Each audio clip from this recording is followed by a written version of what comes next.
All right, let's get into it. Today we're talking about one of the weirdest and stickiest and most shockingly deadly disasters in American history. Seriously, this is a true story that sounds like something someone just completely made up. I mean, really think about that for a second.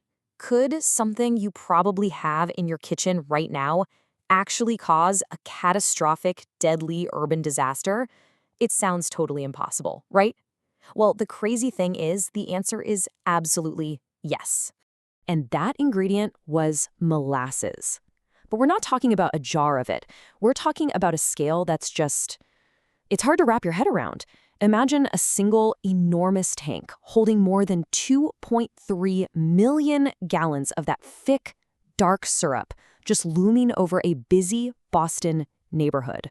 So that brings us to what actually happened. Let's call this first part the brown tidal wave. And you have to picture this. January 15th, 1919. It was a completely ordinary, unseasonably warm winter day in Boston, right up until the moment it wasn't. And it all happened so terrifyingly fast. It's around 12:40 in the afternoon. People start hearing this deep, low rumbling sound. A few moments later, there's a sharp, metallic crack, like a gunshot.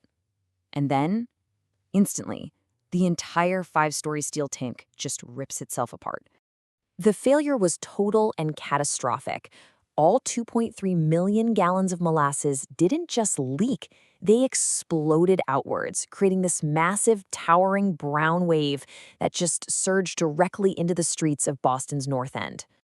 And get this was not some slow-moving ooze. The wave was moving with terrifying speed. We're talking 35 miles per hour. That's the speed of a car driving through the city. But instead of a car, it's a wall of syrup. So it wasn't just fast, it was gigantic. At its peak, the wave was 25 feet high. That is taller than a 2-story building. It was an absolutely unstoppable force of nature, except this one was created entirely by industrial failure. The sheer power was just unbelievable. This wasn't a flood, it was a wrecking ball. The wave smashed buildings into splinters, it lifted a firehouse clean off its foundation, and it twisted heavy steel railroad tracks like they were made of wire. It just tossed everything aside. So, why was this so much deadlier than a normal flood? I mean, it's a fair question. And here's the crucial, horrifying difference. Water, it flows, and eventually it recedes. But as this wave of molasses hit the cool January air, it thickened. Fast. It trapped people and animals almost like they were caught in quick-drying cement. And that really brings us to the human side of this. Let's talk about the aftermath, what we can only call a sticky, tragic mess. This is where we look at the real, devastating human cost and the desperate, nightmarish rescue that had to follow.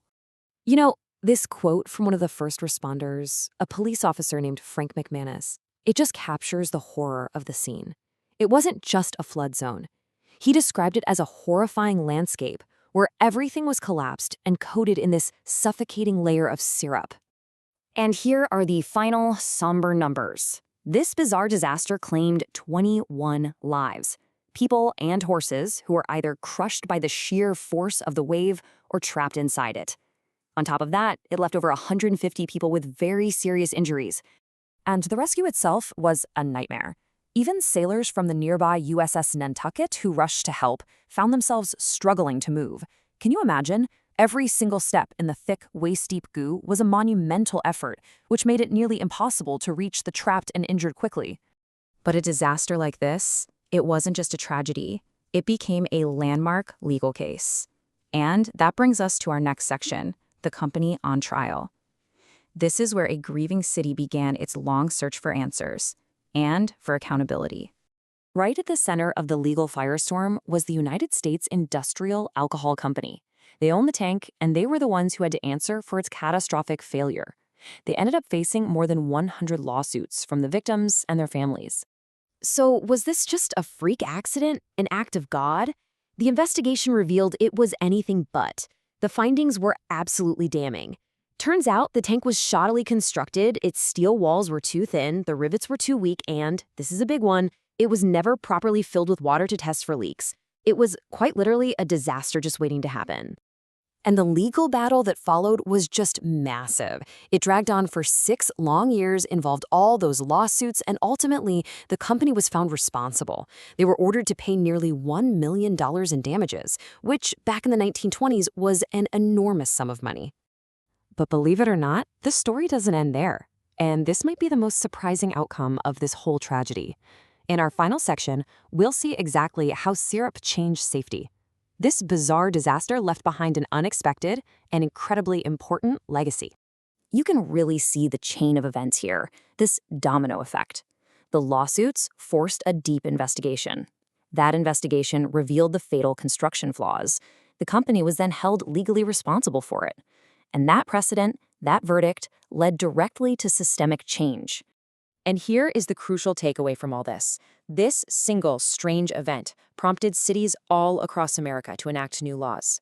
For the first time, things we completely take for granted now, like building permits, engineering certifications, formal inspections, all became standard practice for large industrial structures.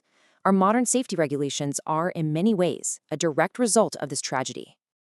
And as a final, unforgettable detail, the disaster left behind this urban legend.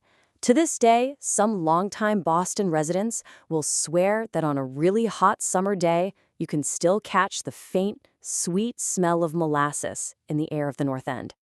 Which leaves us with a final thought. The Great Molasses Flood is this dramatic, unbelievable reminder that a single, bizarre event can end up changing society for the better. It really makes you wonder, doesn't it? What other strange accidents have quietly shaped the safety of our modern world?